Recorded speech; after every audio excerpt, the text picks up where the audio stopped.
This is Business Talk, your business, your success. Sponsored by Take Action Business Coaching. The opinions expressed are those of the participants and may not be the views of the staff, advertisers, and owners of the station. Advice given is not intended to replace that of your business advisor. Now, let's get down to talking about your business, your success. This is Business Talk. All right. Good afternoon, Peggy. Good afternoon, Pete. On this cold winter, we've had such a cold winter. It's been kind of a chilly winter, it really we would has. say. It has a chilly winter. My brother said, you know you're from Buffalo when 10 degrees is a little chilly. That's all it is, a little chilly. I still wear shorts. Yeah, you do. If it gets down to zero, You still don't wear a winter coat. I'll wear something else. It's funny, you don't wear a winter coat. Yeah. I'm like, Pete, it's 15 degrees outside. I don't know, it's kind of a pain. Okay. Yeah, you grew up in Buffalo. Now, I grew up in Texas and in Florida. Florida, Texas. So I wear winter coats often. Now, Emily, my daughter, hi, Emily. She's in Charlottesville, Virginia. She has two friends in medical school that grew up in Florida, had never been north at all. They didn't own a winter coat when they got there. Yeah. Oh, that makes sense. And it's sense. just Virginia. Isn't that amazing? And they were just dying because it was so cold. It was like 35. They're not ready for that kind of thing. They're not ready for that kind of thing. Girl. Well, gosh, welcome to the show. Pete and I are business coaches. We've been doing this for 13 years, and our promise to you today, Pete's been doing it 14 years. Yeah. I've been doing it 13. Shame. I mean, it's going fast. It's 2018 already. Shame on me. Holy cow. I don't want to take a year away from you, Pete. So I apologize. At least I don't look it. No. You're looking very young. And so what we're going to do with our show, every one of our shows is you're going to listen, you're going to learn. Right. As long as you apply what we're telling you to do. That's the secret. That's the secret sauce right there. You just have to use it. Right. Some of it, not all of it. The just stuff one or that two makes things. sense to you. Exactly. One or two things. You use one or two things every week. Within a year, your business Make sure, will be exactly. transformed. Mm-hmm. So today our topic is sales. That's hilarious. Now, Alan, can you do those horse? The horse thing.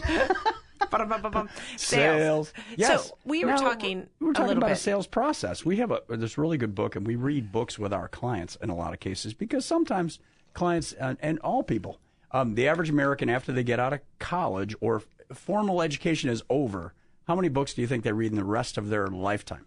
Now, when we ask this, Pete and I are speakers, so we speak at events and we speak for associations, and we ask this question, and you usually get like 5 in the United 10, States. Yeah, 5, 10. It's actually, isn't it 1? Yeah, it's between 2 and 3. 2 and 3. Yeah, 2 and 3. The rest of their lives, right? So we read a lot of books, and sometimes to encourage clients, we'll either read or reread books with our clients, and it really is helpful because it's a refresher for us. And it encourages the client because when you're exercising or you're doing something with somebody else, you're more accountable. Exactly. So we're going to talk about sales from your this book is called World Class Selling, and it's by Roy Chitwood, and it's an excellent book. It's a long book, but it is very good, and it's a good resource. Mm-hmm. It's one of those books that we wouldn't recommend doing on audio. This is one where you want to have this in your office, and as a so resource, that you can I refer like to it. Right? I like that, and so. Before we do the sales, though, Pete, I see now. If you look at Pete, I love you are a research director. I am, and you really do research quite a bit. Now, you are absolutely online all the time, and you're one of the few that still get this. The paper copy. I love the radio sound effects. Listen to that. That is a newspaper. That is a newspaper. This is a thing that somebody delivers to your door.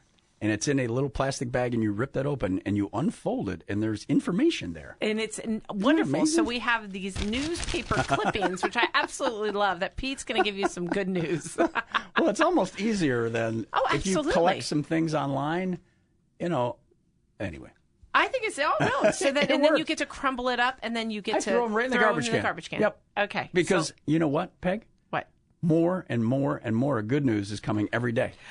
I do notice so that. We can just throw it out. Isn't it amazing? Now, did we tell our listeners? I'm going to get in there before you start your good news.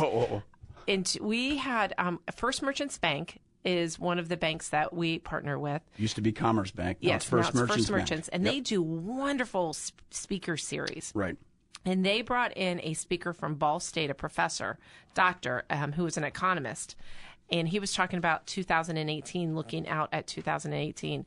And he did say it is going to be the best year in the last 10 years. And he didn't have any warnings. He goes, I'm here to always want to give you warnings. And there were no warnings. So now is the time to seize the day. Yeah, I've got it right here. It's Michael Hicks. Oh, there we go. And I think he's a director of the Center of Business and Economic Research, blah, blah, blah, Miller College of Business, Ball State. Yep. And he talks about Ohio in 2018. And then really, there's no speed bumps. No speed bumps. There are things out of our control, like some guy in North Korea, what they might do. You know, there are things that could happen that we have no control over that might happen that could upset our apple cart and a whole bunch of other people's apple carts. But based on what he is seeing, it is steady growth. In fact, the forecasters have predicted possibly as high as 5% growth in the first quarter of 2018. Oh, that's what, yes. And he, just to take it, because this is mostly the Columbus and the surrounding areas, you know, as far as Ohio, if you're listening to this live, now we also have it on our website and we send it out to our database. And I know some of you are in different states, but in Columbus, Ohio, it's the fastest growing city. And it was ridiculously, it says 25% right here, Pete. If you look at that graph right there. Wow. Okay. So out of all the cities, it's at a high growth rate. Oh, it is. Yeah, number one, Columbus, Ohio Metro. And then Canton, Akron, the state of Ohio, and then United States was the fifth. And then every other place in Ohio was below that, below the national average. Good things are happening. We're doing really well here in Ohio. Great. And it's a great place to be. Right? Absolutely. And then do you have a few other nuggets? Yeah, I got some good news here. So this is interesting. Of course, I used to work for an oil company, so I'm always interested in this. But you know what? It drives our economy. U.S. oil production is expected this year to surpass Saudi Arabia's output. First time ever. Oh, I like Crude output in the U.S. will climb to 10 million barrels a day. Now, a barrel is 42 gallons, in case anybody didn't know that. I did not know that. Now, I did not know Alan that. Probably knew that, but 42 gallons. I did not know that's a lot of oil, my friends. So we are, Saudi Arabia is starting to. Well, they're still producing, and Russia's still producing, but the United States is steady. There's a graph here. It's steadily climbing, and we're surpassing them. Yes, we are. Which, that less produces dependency on them. A lot of jobs, and we are not dependent on somebody else. Right? Okay, so we're going to crumble this up. Yeah. Can I crumble it up? Yeah. I'm doing it this That's time. the fun part. And now I'm shooting it with my left hand, and I missed. Okay. So next thing here, good news. Defense firms aim for a windfall. Now, one of our clients does a lot of work with Boeing. This article is actually about Lockheed Martin, Northrop Grumman. Their spending on research is going to go up a huge. Lockheed Martin said it plans a rise in spending to about $1.3 billion in the next 2 years. Okay. Just one company. All right. Excellent. That's awesome. I did it again. I'm going to do my right hand. I love this stuff. I missed. Okay. Yeah. Well, that's so anyway, some good news. That's good news. Wonderful news. Good enough. So let's hop right into our topic for the show, which is sales. What made you pick this topic? Pete picked the topic we have not today. talked about this for a while. It's been several months since we've had a show talking about sales. We've talked about it during the week a lot because really, if you're producing a product or you're delivering a service, you can't do anything until you close a deal. Nothing. No matter how good you are. Right. And we have worked with a lot of different sizes of companies and a lot of different types of businesses, focus on how to develop salespeople within, and also how to hire salespeople, which is really challenging. Now, the development from within, we're having a lot of success with that. Hiring from outside, it takes time and it takes a lot of perseverance. You've got to stick with it. Well, and you have to have the patience. This is one thing I notice when we coach businesses is they bring in salespeople and it takes longer than they think. Every single person, whether it's a manager, it takes longer than you think. Right. So one thing that we always guard and coach to is, number one, obviously we want to coach to a process.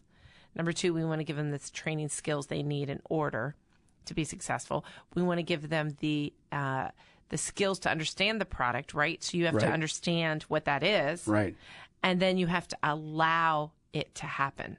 That fourth step of allowing it, sometimes what I see managers, and if you're listening to me, is... If you've got a new hire salesperson? Yes. Okay. Exactly. Is you know what? I understand putting the pressure on. We want to see results, but I also want you to know that you should allow it to happen. Right. A lot of times I see them trying to to pull the plug too much. So one thing that we do in coaching, Pete, you and I were with a client the other day, and we did this, and we said, our sales process, so if your sales process or your sales cycle, I should say, is long, let's say it takes 3 years to get a sale. Right. What are our measurements along the way to know that salesperson is making progress? Making sure you need to identify those things, right? And celebrate it might not be a sale, but we're getting closer to those moments. We're getting the warm leads. We're getting the appointments. We're uncovering needs. So that is just one thing. And one aspect of it is if your sales cycle is longer. Now, that's a defense contractor that we're talking about there, where it's 3 years. You may have to identify activity-based rewards rather than deal closing awards. Correct. To keep somebody motivated. We want them to do the right activities. That's the first step. Right.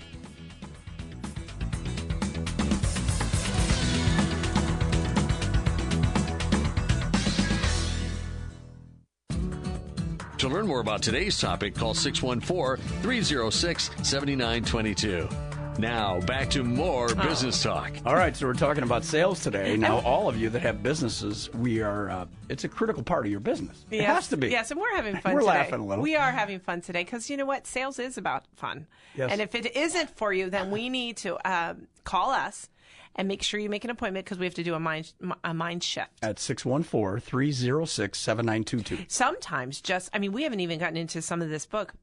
We're just talking about what we deal with when we walk in the door. And one of them is how we are approaching it. Like, are you saying, I've got to get into sales? Or are you saying, I've got to find a salesperson. Yeah, I get to. Yeah. I get to. A lot of it is your approach and your attitude towards it. Okay. So I'm still trying to work the word nefarious into that sentence. You just did. I did. Good job. At the break, Pete was saying nefarious, and I said, that's not a word that I say very often, and I like nefarious. It's nefarious. Yes. I thought she was like a queen in Egypt or something. Well, okay, so looking at sales, Pete, so first of all, prior to the break, we talked a little bit about making sure that there's measurements and we call them key performance indicators, whether it's sales, conversion rate, but it could be activity that you're measuring. And we want to look at progress. Yeah, and we talked about if you need to find a salesperson, there used to be a rule of thumb that if you were out of a job, for every $10,000 a month you made, or $10,000 a year you made, it would take you a month. So if you made $100,000 a year, it would take you 10 months to find a job.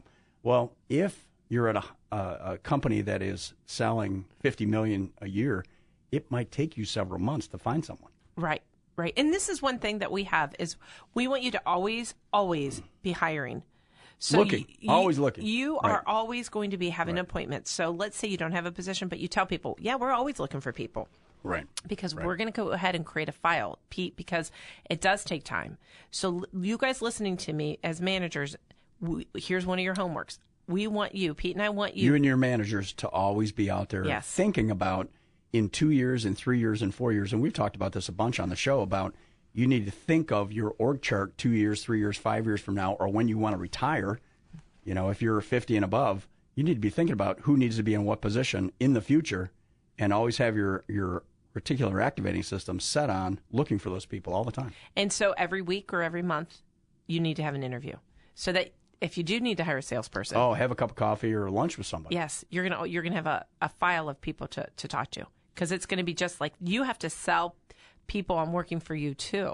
Because the best candidates in a lot of cases, not always, but a lot of cases, they come from your network or your managers or employees' networks. Right. So we want you to look at marketing. So marketing is all about creating leads. Sales is about closing them. You've got the lead and closing them. That works for people too. This is good. And that's a critical piece because now a lot of our companies are looking for salespeople. Right. They're growing. They've increased their capacity to produce. Now they want to go even further. And Pete, here's one thing I do want to. So I used to, a long time ago, 14 years ago, I used to be a sales manager. I grew up in sales. I went to school in sales. It was very competitive. Very competitive. It was pretty high pressure. Right? And one thing that you have to also understand with salespeople when you're bringing them in, that there are two different things. In some cases, depending on your company, you don't have to market. You can just sell. In other cases, you have to market and sell. And understand that those are two different skills. Yeah. And that they require different strategies. They require different training. So give us the definition of marketing. So marketing... And this becomes before sales. Before sales. So marketing is the moment that you're reaching a target market that you want people to step up and say, I'm interested. Okay. So I want to market to somebody to say, yes, I'm ready to have that appointment. Yeah, and I had a conversation with a client a few weeks ago, and what I said is marketing is generating a qualified lead. That's exactly it. If you get someone that actually is in need or will be in need of your product or service, and you get them to be interested in your business, you've taken the first step. So as a manager, I want you to think of when you're meeting with your sales team, I want you to ask the question, okay, this is a marketing meeting. Now, a sales meeting would be, what am I doing to take those, what you just said, Pete, it was a qualified lead. Yep. What am I doing to converge, make them a sale? Move them through a logical process, which is really what this book is all about, is the logical sales process. And it really is an excellent book. Not everything in here will apply to everybody's business. However, there's some principles in here that apply to everybody, no matter what you're doing. And what I see a lot of times when we're coaching sales managers or teams is that we haven't divided that up enough.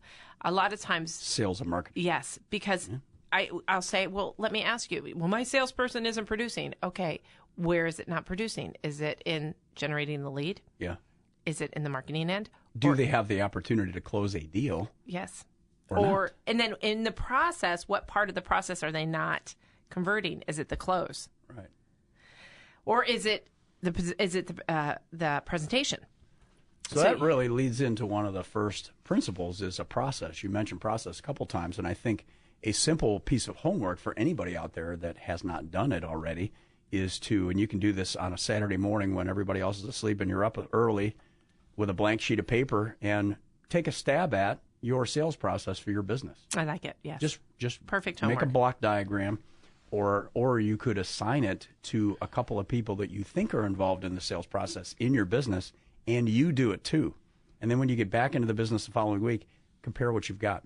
Because having an identified sales process is a key component of being really successful. I would agree. Because it's predictable. It's not everything, but it's really important. You need predictability. You need systems. You need all of that in order to understand how to do it. And we want to measure from step to step.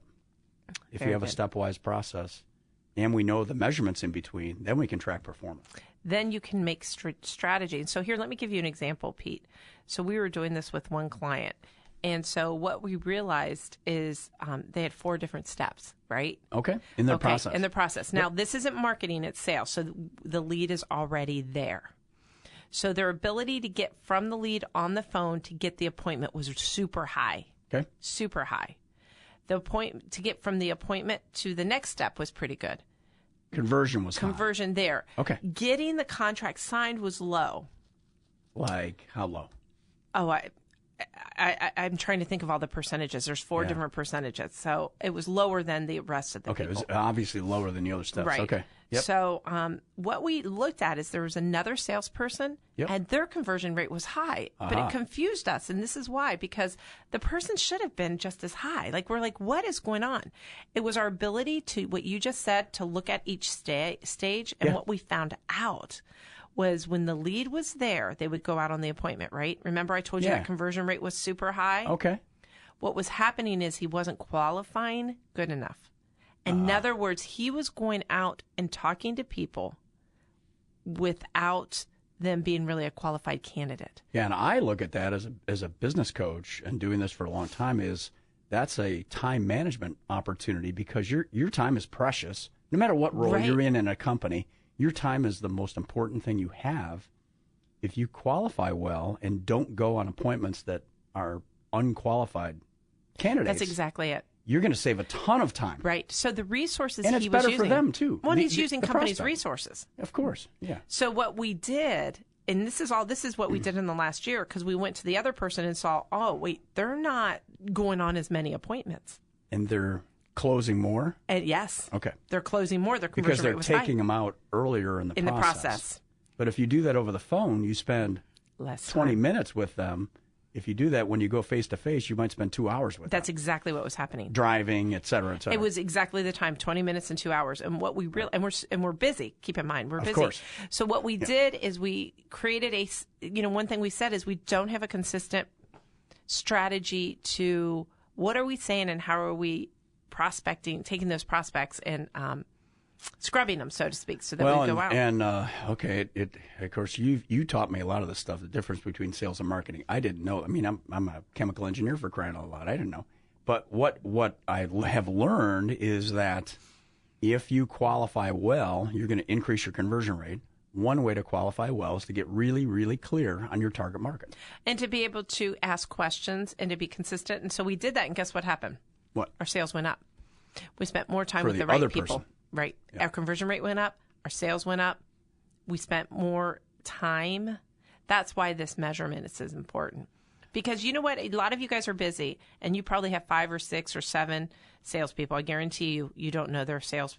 I shouldn't say guarantee. Their numbers. You don't know their numbers per step. Yeah. We should 90% of the people do not. We should know their numbers by step. By step. And it's reported to you in an Excel spreadsheet that in some way that you can. Right. And it's not to beat them over the head with it. It's to learn. And to help them. Right. So we helped this individual, and he knew it, and he's happier. So that's why we wanted to do that. That's a really good case study. Well, you have now here comes a homework. Homework number 2 is, and we're jumping ahead a little bit here, but this is really good stuff, is that over the next week, write down a list of qualifying questions. Now, those of you that have multiple lines of business or multiple products, multiple services, you need a set for each. What's your ideal client? What are the characteristics of your ideal client? How do you qualify? And then I have to tell you this story because it makes me giggle, Pete, because this is one of your clients. Uh-oh. So Pete was working with a client, golly, I want to say 7-8 years ago, and they had a lot of backlog. They had a big backlog, and so you were trying to hone in on this qualification process. Right. So to your point, you had them create a worksheet. What are the questions we're going to have? How are we going to be consistent? Right. And then at the very bottom, they had 2 questions that they asked.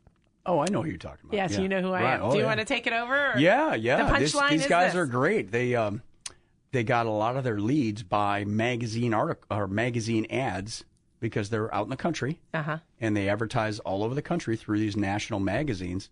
And it's a timber framing company. They're builders, but they build timber frame homes for people all over the country. They'll cut all the logs at their place, make sure everything fits together, put them on a truck, and ship them someplace, and then erect a home. Right. Mm-hmm. But what they did is they're great guys. We helped them develop 8 questions. One of the questions was, are they quality focused or price focused? This company wants to have people that value high quality work. Because that's what they are. They are craftsmen, and they're not cheap, but they're really good. The second thing is, are they a positive person or a negative person? And now they didn't ask that question, but it was the person who was qualifying had to put on the phone, how was this person coming across? At the end of the conversation, the very last box was, are they a positive person or a negative person? If they're a negative person that was price-focused, they gave them to their cousin, who they really didn't care for. True story. So the cousin who became a competitor of theirs, they would give them the leads of the people they didn't want to work with. And that's why you're taking the time to step back in your sales and look at, okay, what is my process? What is my measurement? What type of customer do I really want? And to Peg's point, if we can zero in on that, I'm only going to spend my precious time on talking to potential people that fit that category. Yeah, that was a good story. And to this day, they do it 7 years later. Right.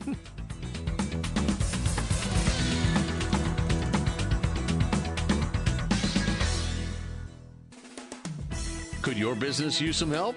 Call 614-306-7922 to schedule your coaching session. 614-306-7922. Now, here's more business talk. Nefarious. Alan, I love it. All right, I like it. All right, we start every show with a word of the day. Now, my Nefarious. dad, God bless him, he's been gone for quite a long time. If we were sitting at the dinner table, usually it was at the dinner table, and we didn't know a word that he said, we had to get up, go to the dictionary, and come back with the definition of that word from the dictionary. Plus, we had to read 2 words above and 2 words below.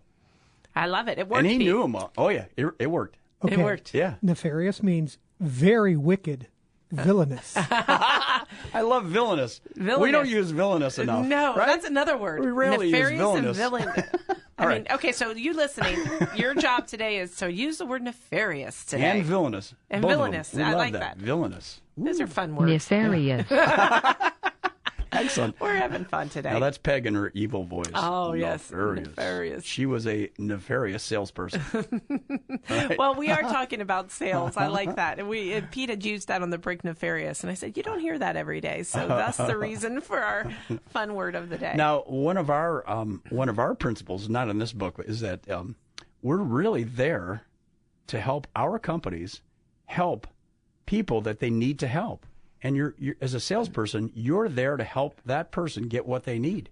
Yes. It's about service, really. And if your product or service does not fit this person, you need to move on, cut it as quickly as you recognize that, and get out of there and move on.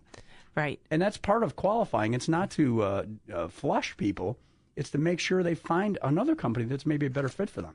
And it's interesting. I'm thinking of one client that Pete is coaching right now. They're out of town, and they have a salesperson that works for them that they just let go, I think, or about to. I don't know if you know who I'm talking about. I do. But one of the alarms is also listening to the people around you. And they did some customer... well, they did some surveys of thank you. Customers and got some nefarious results. Were they villainous? Yes, there was something villainous about what was going on. And they really did. What happened is, and it was, alarming. It was disturbing. Yes. I didn't like this person. They were too pushy, because there's that moment of we need to push, and there's that moment of pushing too much. Well, and ultimately, and I had this conversation with the manager a couple weeks before, and they actually did let the person go, is their culture at this company is very strong. It's been very positive, and there are certain cultural attributes that they have. And it's been for years and years and years. They've been very consistent on that. And everybody that's risen throughout the company into the management level ties into this culture. It's very strong. And this person did not fit their culture.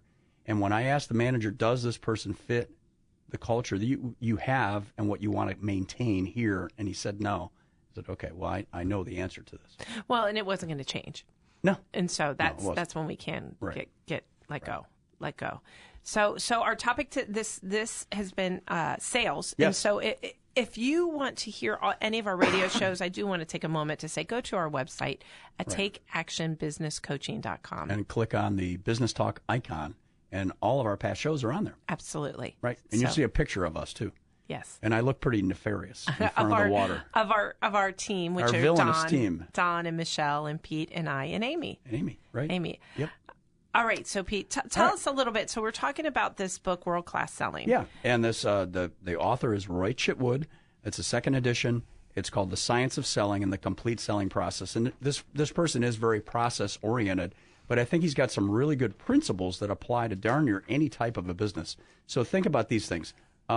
When your salespeople discover these truisms, they'll make major progress. And I want you to chime in on this, Peg, because you have examples for every single one of these. I'll chime. Chime a lot.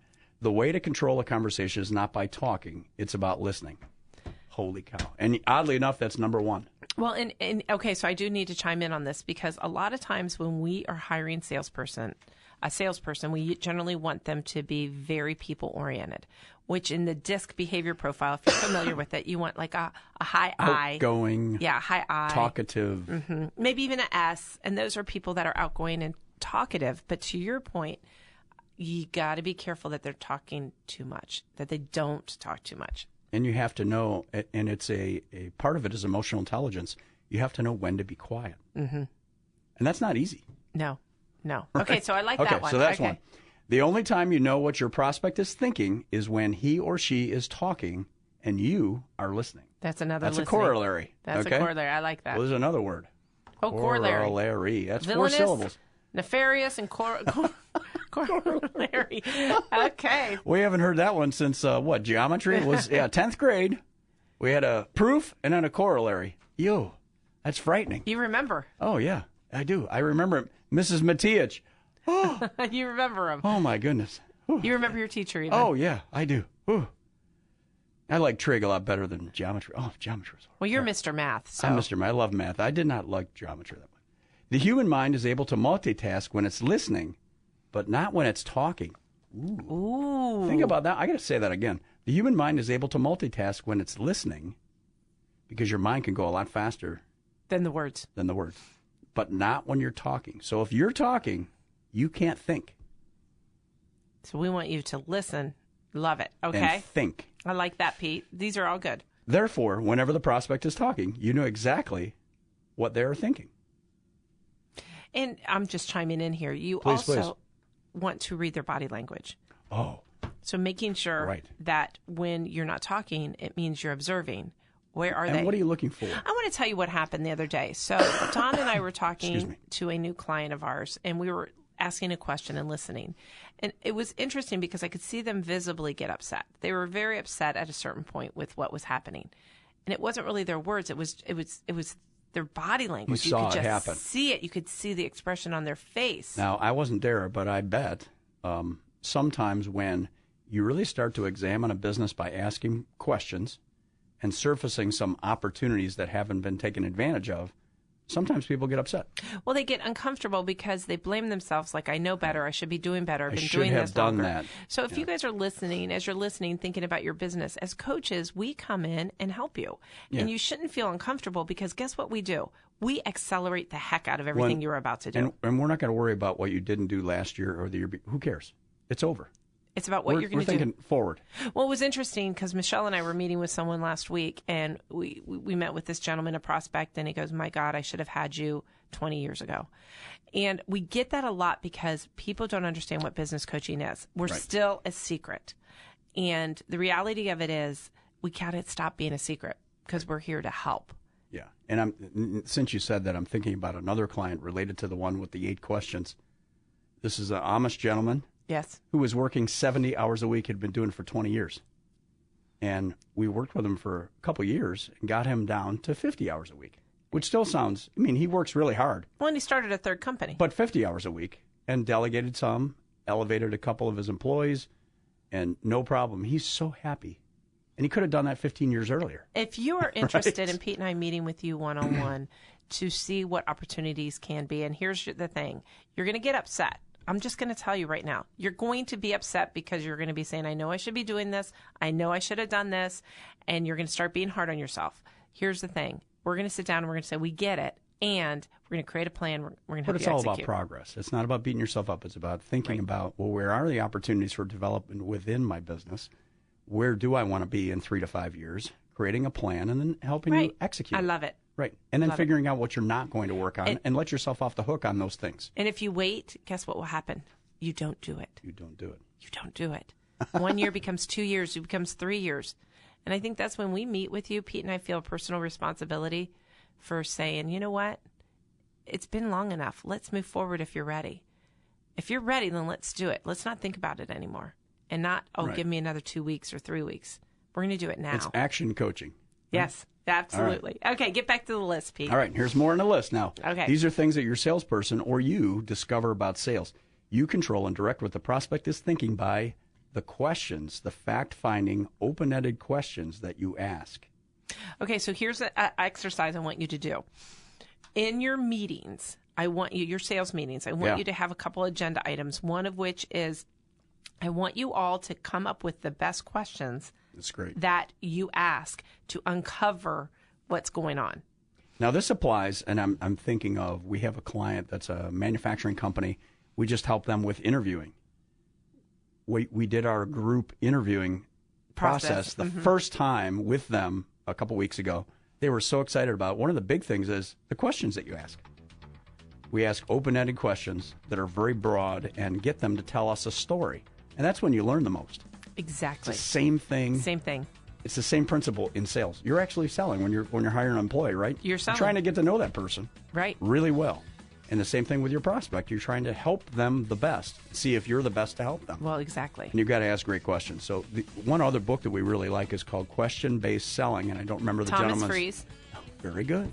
I love that book. She's got it. I love that book. She nailed it. I recommend people reading that book. Right. One of the first books they read that, and of course, the Little Red Book of Selling by Jeffrey Gitomer. Oh, yeah. And the Sales Bible by Jeffrey Gitomer. Those are good, too. Those are great. Jeffrey Gitomer, I just love his principles. I like his approach, his layout. He's a very, very good teacher. So what if, you business owners or salespeople out there, what if you read one book in the next month?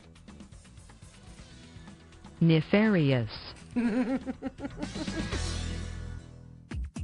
To learn more about today's topic, call 614-306-7922. Now, back to more business talk.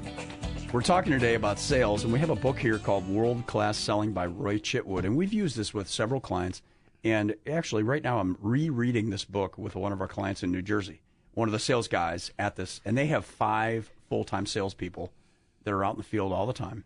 And this one gentleman is relatively new in the sales role. Right. He was in the service and a technical role, so he knows this equipment. He knows the end uses of the equipment. He's done it himself, so he's very technically skilled, and he's learning how to be a professional salesperson.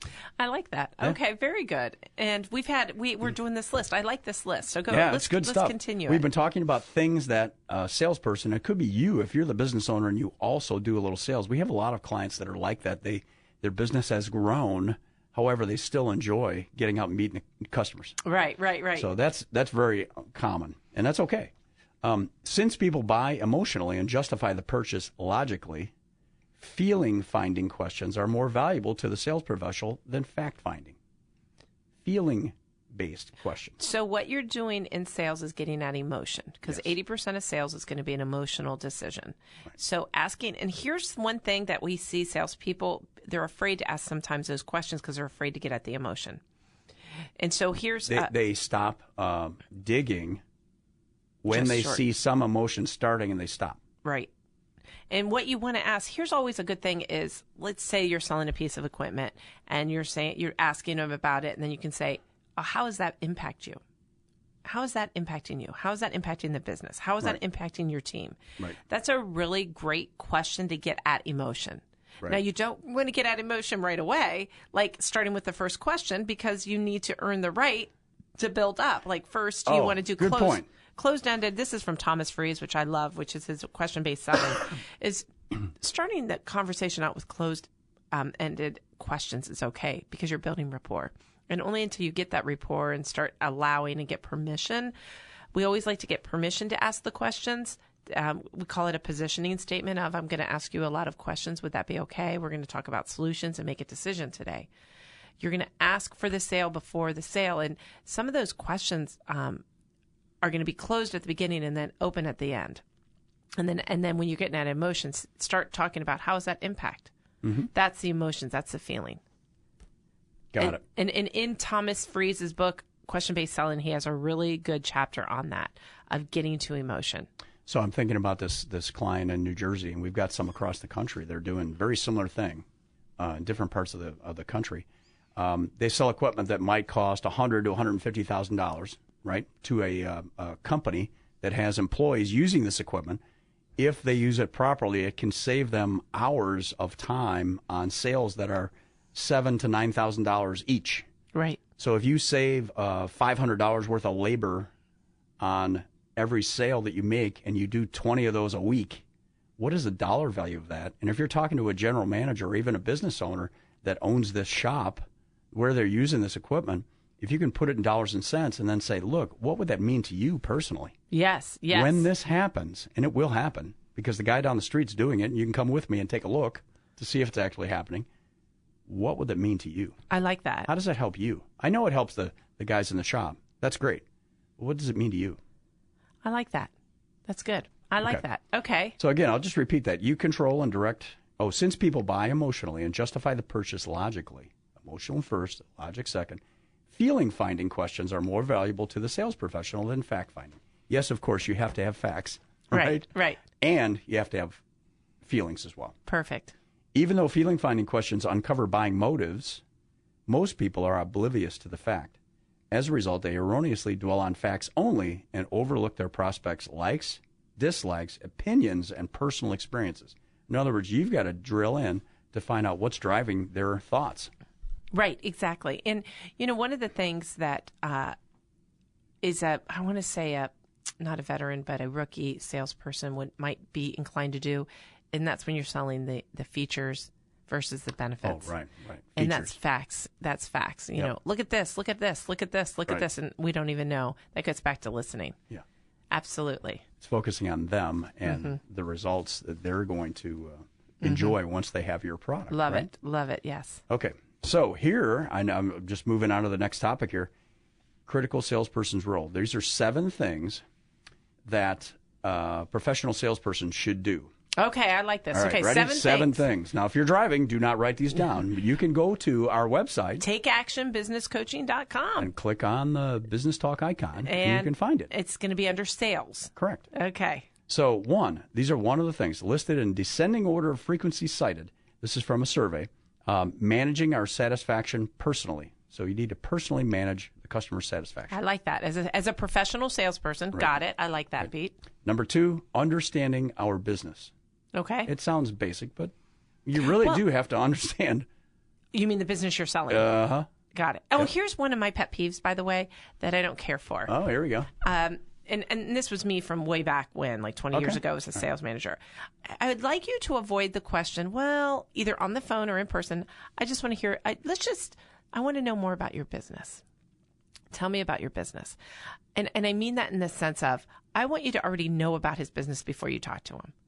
Do you know what I'm saying? Right, whether it's an industry or, like, I don't want you to teach me everything about me. I want you to know it already. Yeah, you as a professional should do your research ahead of time. That's what I'm talking about. A more emotion-based question might be, tell me why you got into this business. Yes.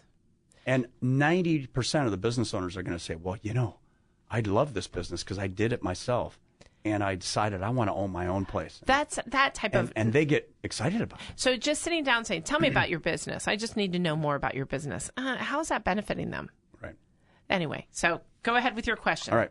So the first 2, managing our satisfaction personally, understanding our business, number 2. Number 3, recommending products and applications expertly. In other words, you've got to be a technical expert. You really do. Right. There's no way to get around that. And it might take time. Yep. Number 4 is providing technical and training support. Now, you may not actually do every aspect of that. You might bring people in from the company to do certain things, but you've got to be right there when they need you. I like that. And that will continue to build a relationship. Number 5, acting as a customer advocate. You got to think in terms of what they need. This general manager needs to get the boss off his back, and the way he needs to get the boss off his back is to reduce his labor costs. If that's a thing that you can help him with, that's what you need help him with. So I need everybody to listen to me about what I'm about to say right now, because this is really important. As a salesperson, we become a customer advocate. I believe most salespeople do that.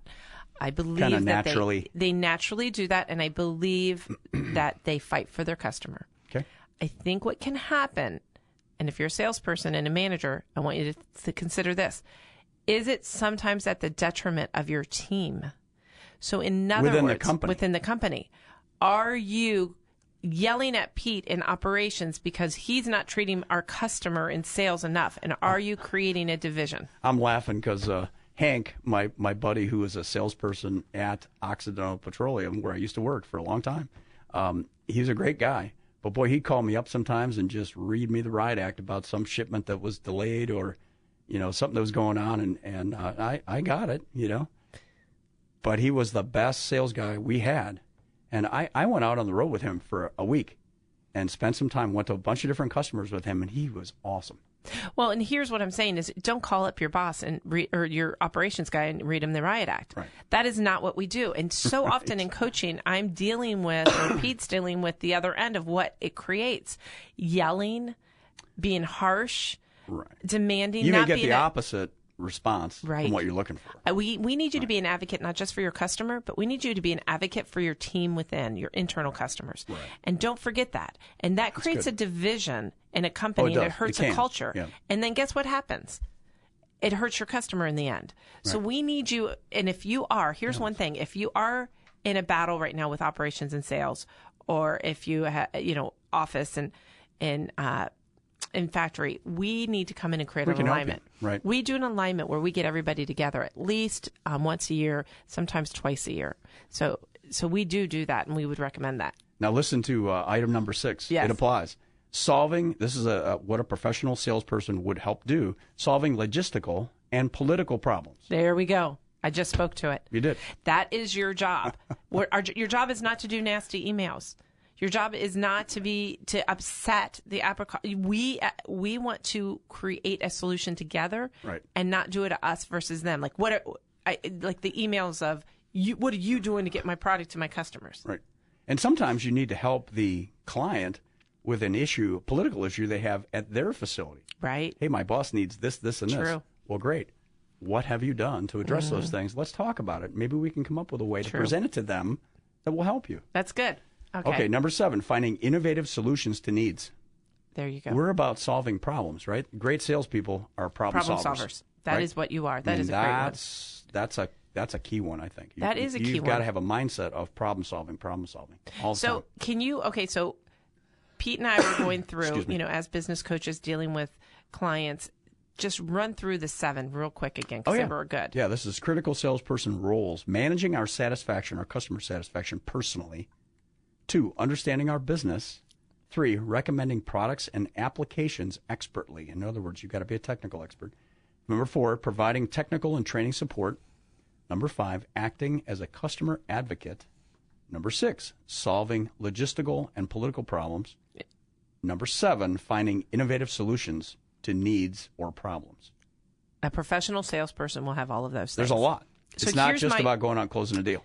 Here's our idea. So you've heard this on the radio. You are driving. I want you to go to our website where you can hear this. I want you to write those down.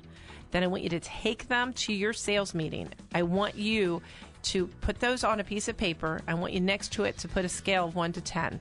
I want each salesperson to grade themselves on how well they're doing in each area. On each one of these. And tell them it's to be honest, it's for them. Yeah, keep it private. Yeah, keep it private for them. This isn't, you don't have to share it with the group your score unless you have something else you want to do.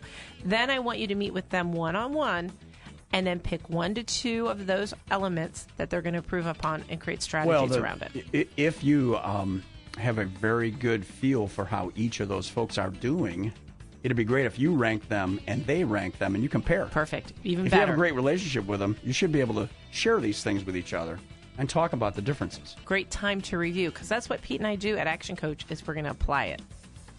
Nefarious.